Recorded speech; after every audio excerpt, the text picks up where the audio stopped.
नाशिककरांनी हा निर्धार केलेला आहे आणि म्हणून आज आपण पाहिलं की महायुतीचे सर्व पदाधिकारी, महायुतीचे सर्व नेते आणि कार्यकर्ते मोठ्या संख्येने आज रॅलीमध्ये सहभागी झाले होते, कडक उन्हाळा असताना देखील।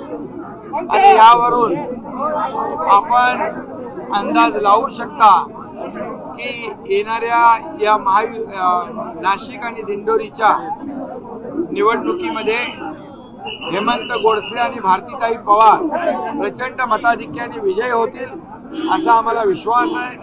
कारण गेले 10 वर्षामध्ये मोदी साहेबांनी केलेलं काम जे 50-60 वर्ष काँग्रेसला करता आलं नाही ते मोदी साहेबांनी 10 वर्षात केलं। या देशाला विकासाकडे नेण्याचं काम केलं आणि आपल्या राज्यात देखील महायुतीने 2 वर्षामध्ये केलेलं काम, केलेला विकास, घेतलेले निर्णय, सर्वसामान्यांसाठी सुरू केलेल्या योजना याची पोचपावती या निवडणुकीमध्ये नाशिककर आणि दिंडोरीकर देतील असा विश्वास आहे। साहेब, उमेदवारी जाहीर करायला जो उशीर झाला होता त्याच्यामुळे कुठेतरी अडचण येईल असं वाटतंय का? काय नेमकं प्लॅनिंग आहे आता हे एवढे लोक कामाला लागलेले आहेत। आमच्याकडे निवडणुका डोळ्यासमोर ठेवून आम्ही महायुती काम करत नाही। निवडणुका आल्या मग तयारी करायचं, आमचं 24 तास काम चालू असतं। आणि म्हणून महायुतीचे सर्व कार्यकर्ते फक्त निवडणुकीपुरतं काम करत नाहीत किंवा घरी बसून काम करत नाहीत, फेसबुक लाईव्ह करत नाहीत। त्यामुळे आमचं काम 24 तास चालू असतं। त्यामुळे आमचे कार्यकर्ते 24 तास काम करणारे, लोकांच्या मदतीला धावून जाणारे, फक्त निवडणुका डोळ्यासमोर ठेवून काम न करणारे, निवडणुका असू द्या नसू द्या सतत काम करणारे आमचे महायुतीचे कार्यकर्ते आहेत। त्यामुळे विजय आमचा पक्का आहे आणि आज त्यांनी मोठ्या प्रमाणावर रॅलीमध्ये सहभागी होऊन पाठिंबा दर्शवला।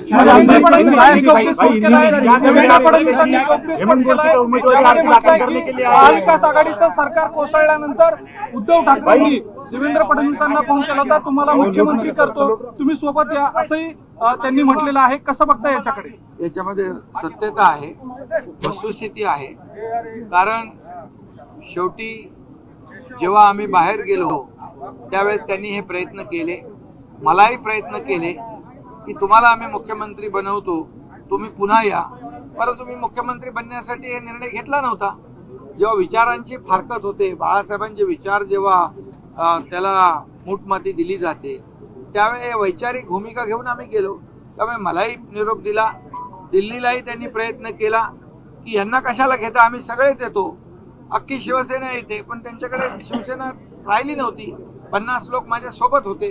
त्यामुळे देवेंद्रजी जे बोललेले आहेत त्यात वस्तुस्थिती आहे, सत्यता आहे, आणखी खूप काय काय आहे, पण आता मी ते बोलू इच्छित नाही। नरेश साहेबांना उमेदवारी दिल्यानंतर त्यांना संजीव नाईकांच्या पदाधिकाऱ्यांच्या रोषाला सामोरं जावं लागलंय। नगरसेवकांनी राजीनामा, नवी मुंबईच्या अनेक भाजप पदाधिकारी ऐका, तुम्ही अर्धवट माहिती आहे तुमच्याकडे।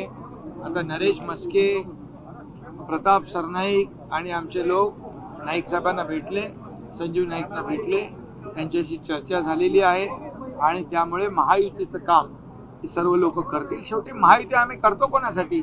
या देशाच्या विकासासाठी। ही निवडणूक आहे एका मतदारसंघाची नाही आहे, ही निवडणूक मोदीजींना पुन्हा प्रधानमंत्री बनवण्यासाठी आहे, या देशाला महासत्ता बनवण्यासाठी आहे। त्यामुळे हे शेवटी प्रत्येकाचा इच्छुक असतोच, इच्छा असते, परंतु एकदा पक्षाने आणि महायुतीने निर्णय घेतल्यानंतर पदाधिकारी आणि आमचे कार्यकर्ते काम करतात, हे आजवरचा आमचा अनुभव। महायुतीची रॅली ज्यावेळेस ठाकरे गटाच्या कार्यालयासमोरून येत होती त्यावेळेस त्या ठिकाणी मशाल पेटवून दिवसण्याचा प्रयत्न करण्यात आलेला आहे। अरे त्यांच्याकडे काय काम राहिलंय का दिवसाच्या शिवाय? शिव्या शाप आणि दिवसने एवढंच काम आहे, टोमणे शिवाय काम आहे का काय? अरे ते आम्ही काम करतोय, आम्ही काम करणारे लोक आहेत, आम्ही त्यांच्या टोमण्या बिमण्यावर लक्ष देत नाही।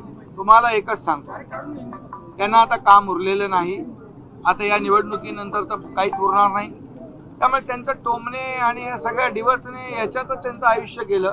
ते अजून सरकार बदलले, सत्ता बदलले, हे देखील ते अजून म्हणजे त्यांचं अजून ते हजम होत नाही। मानायला तयार नाही, त्यांच्या पचनी पडत नाही, त्यामुळे त्याला काय करणार आम्ही. शरद पवार साहेब असं म्हणले, साहेब शरद पवार असं म्हणले, या निमित्तानं तुम्हाला मिळणार आहे, जे आतापर्यंत विरोधात होते ते आता तुमच्या सोबत आहे. नाशिकची निवडणूक किती सोपी वाटते, दिंडोरीची अरे निवडणूक किती बाबा, सोपी वाटते? कोणी विरोधात असं तुम्ही म्हणू नका. आम्ही मंत्रिमंडळातले माझे ते सहकारी आहेत आणि जोपर्यंत तिकीट वाटप होत नाही तोपर्यंत इच्छा असते कार्यकर्त्यांची इच्छा असते, भावना असते. परंतु एकदा महायुतीने निर्णय घेतल्यानंतर आम्ही एक आहोत, एक दिलाने काम करणार. आमच्याकडे एका मतदारसंघात 2-2 उमेदवार महाविकास आघाडीसारखे उभे राहणार नाही. गळ्यात गळे आणि तंगड्यात तंगड्या घालून ते पडणार आहेत. त्यामुळे त्याच्यावर मला काय बोलायचं नाही.